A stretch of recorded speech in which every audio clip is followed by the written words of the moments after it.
안녕하세요, 피커TV입니다.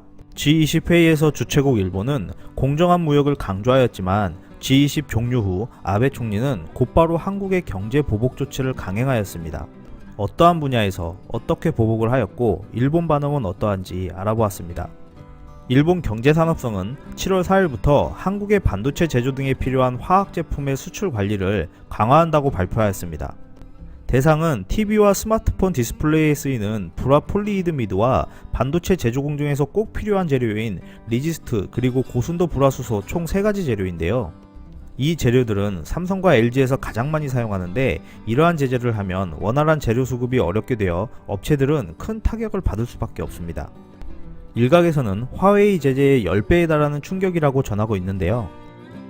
3가지 재료들은 전 세계 수출 시장에서 일본이 차지하는 비중이 70에서 90%에 달하기 때문에 이러한 제재는 무시하지 못할 경제적 피해를 안겨줄 것으로 예상하고 있습니다. 이러한 제재를 발표하기 전까지는 일본 기업들이 여러 품목을 한꺼번에 모아 일본 정부의 수출 허가를 받은 후 한국에 수출하였기 때문에 편리하였는데요. 이제는 3개의 품목에 대해 계약하는 건수마다 허가와 심사를 받아야 한다며 절차를 복잡하게 만들어 꼼꼼하게 관리하겠다고 한 것입니다. 일본 정부는 제품들을 수출할 때 자신들이 정한 기준에 맞는 백색 국가에게는 허가 신청을 면제해주고 있었는데요. 우리나라는 일본에게 백색 국가로 지정되어 있었는데 한국에 대해서 이러한 우대 혜택을 없애는 방안을 검토하고 있다고 전해지고 있습니다.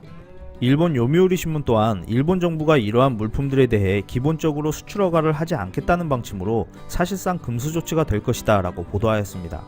이러한 일본 정부의 제재 발표는 일본에서도 사실상 징용 문제에 대한 보복 조치라고 보는 시각들이 대다수인데요.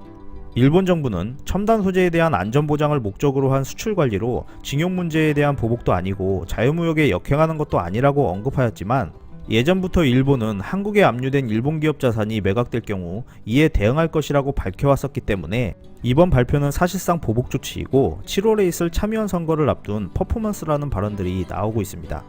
이에 한국은 반도체 등 핵심 소재 및 재료를 국산화하는 데 주력할 방침이라고 전하면서 WTO에 제소할 예정이라고 밝혔습니다. 일본 일부 언론에서는 미국의 제재를 당하고 있는 일본이 한국을 제재하여 미국에 영향이 가게끔 하려는 것이 아니냐는 말도 나오고 있는데요.